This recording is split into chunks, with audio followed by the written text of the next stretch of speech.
Hey guys, Claire here from the Pilates workshop. Just going to show you a little home exercise program that you can do with your roller for stability in your lumbar spine and pelvis. So let's go ahead and lay lengthways along the roller and find our neutral spine position. So you want to have a little bit of a gap for your low back, your tailbones resting on the roller, rib cage resting, back of the head resting. Check that your hips are level. You don't want to be arching. We just want to be in that nice neutral position. And then you're going to do your Pilates breathing where you're drawing on your pelvic floor and your deep tummy muscles. Going to breathe in through your nose and then out through your mouth. And as you breathe out, it's like you're tightening a drawstring here between your hip bones and your pelvic floor is drawing up. So everything working together. And then you're going to drift one knee out to the side. Inhale, coming back. If you're finding balancing on a full roller quite challenging, you can try a half roller, or you can bring your hands or elbows down to the mat to act like training wheels. And then you can progress to having the elbows up, or just a fingertip touch maybe. Last one, drifting the knee out, keeping the opposite hip nice and still. And then we're going to go into the single leg lift. So you're going to float one knee up to tabletop. Inhale to lower it down.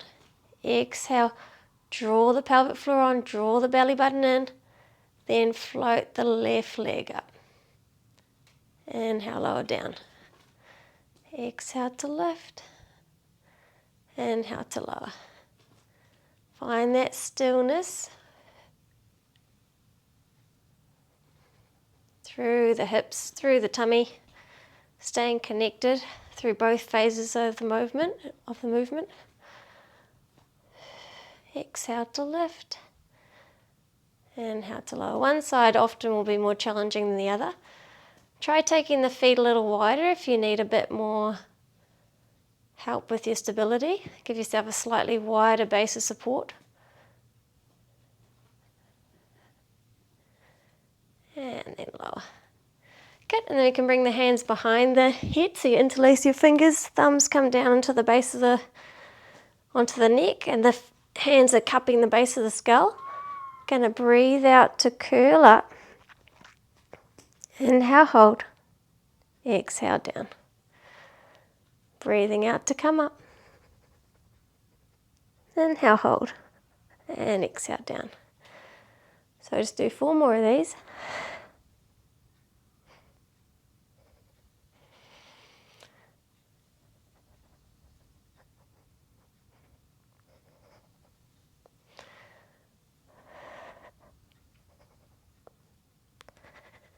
Good. Deepen the abdominals here. Pelvic floor comes in and up. Hold that connection as you breathe in. And then breathing out to go back down. Breathe in to prepare. Breathe out to come up. Inhale, hold. And out to go down. Good. Last one, we're going to join those last 2 exercises together. Combine them. Curl up and hold. You can either keep the hands here or you can bring your fingertips to touch like training wheels. Float the leg up. Inhale, down. Exhale, float. Inhale, down. Breath out to lift. Breath in to lower. Good. Can do 3 reps on one side. Get a little bit of endurance going on that one side. Keep the tummy on. If you feel anything in your lower back, then just curl down. Have a little break. Just means your tummy muscles are tired, so you're starting to use your back muscles to help more than they should be. Good. And then lowering all the way down. Nice. Then we're going to come on off the roller and just use the roller to give our upper back a little bit of a stretch, bit of a release. So you can arch back over the roller. What you want to think of is keeping that low back and pelvis nice and still. So as you let the head help you stretch the upper back, let the weight of the head go back, breathing out to curl forward. What you don't want to do is kind of arch everything. So that's you're not using any stability through, you're not maintaining any stability through your lumbar and your pelvis area if you do that. So you're just trying to keep the extension more in the upper back. And it's a passive extension. So the weight of the head is helping you arch back over the roller. Wriggle down, find another spot to extend over the roller. Coming up, and then you can add in some rotation. So you go back over the roller on the inhale, on the exhale, come up and rotate to one side. And then to the other side. Try not to bring the elbow across, try to keep the head and arms as one unit, and you're just rotating through your middle, sliding both the ribs across towards that one hip. Keep the elbows wide. Keep the shoulders drawing down away from the ears. And one more each way. Keep the tummy on. Don't let the back arch. Don't let the lower back arch, I should say. Okay, lift the hips up into the air. We can use the roller to give ourselves a little bit of a massage here. Try to stay in the rib cage area. You don't want to go into the lumbar. So from the bottom rib to the top of the pelvis, that's the lumbar region.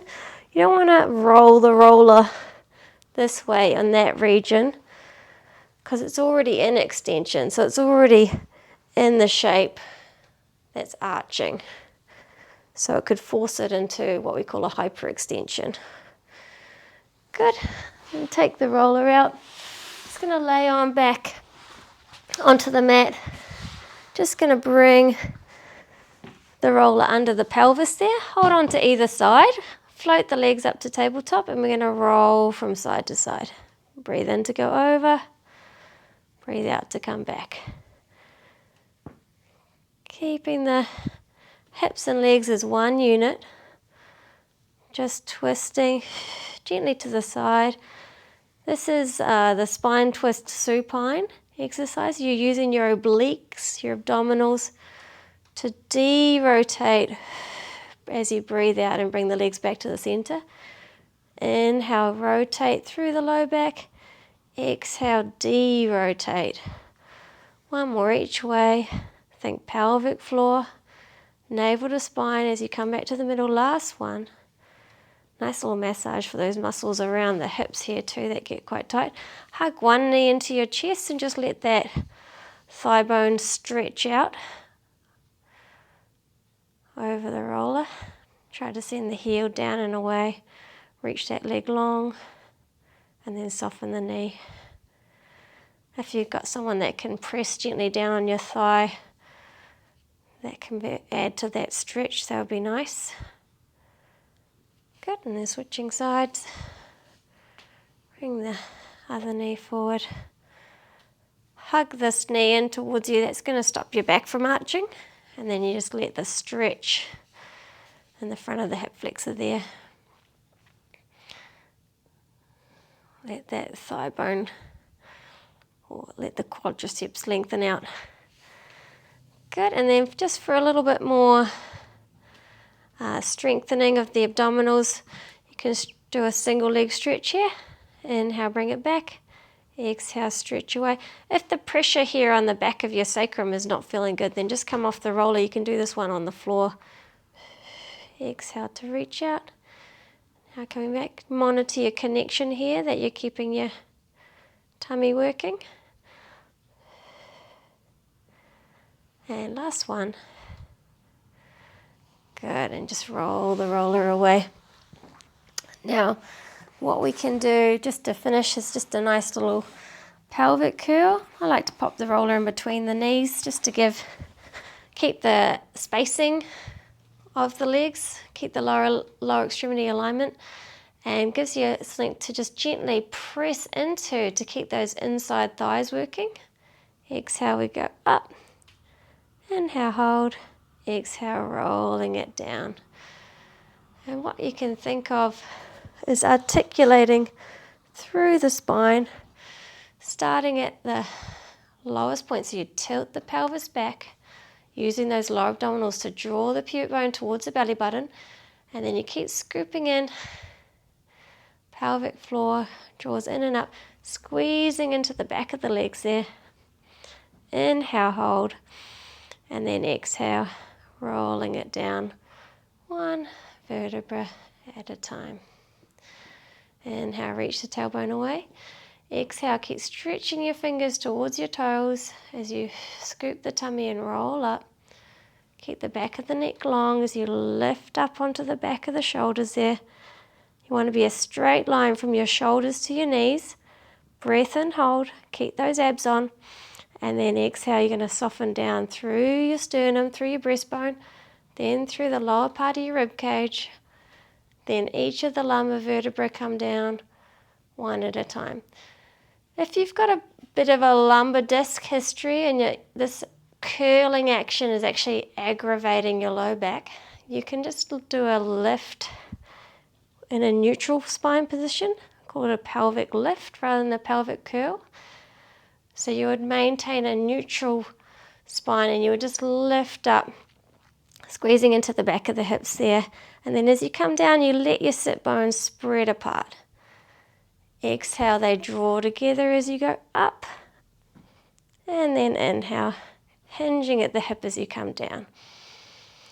Exhale, lifting up with a neutral spine. Inhale, hinging at the hip as you come down. Two more. And inhale. And last one. Good, and then I just want to finish with a gentle glute stretch. So if you bring your foot onto your opposite knee, reach through, grab that thigh bone. If this is a little bit far away, this thigh bone, you can just pop your foot on a wall, this foot on the wall, and then you can just focus on pressing out with this knee and just enjoy the stretch in that glute here without having to worry about straining your neck to reach your other leg. And switching sides, bring the foot onto the other knee, reach through, grab the thigh bone. Like I said again, if this is a bit far away, just find a wall to put your foot up against, and then you can focus on pushing this knee out to get more of a stretch through here. Because we're working on the external rotation in that hip, trying to improve that. Keep relaxing the tailbone down, reaching the tailbone away, softening those muscles around the hip. Go place the foot down, and you can just do a gentle roll from side to side. Even with the foot on the opposite knee, it's quite nice to get that rotation going. And you can take the feet to the outside of your mat and just roll the knees like a windscreen wiper action. This is just some gentle hip mobility, freeing up the lower part of the lumbar spine. If it's been compressed or it's feeling a little bit sore, it's quite nice to do. And you can kind of gauge where you're tight or where you feel unstable. Okay, well, thanks for joining me, and we'll see you again soon.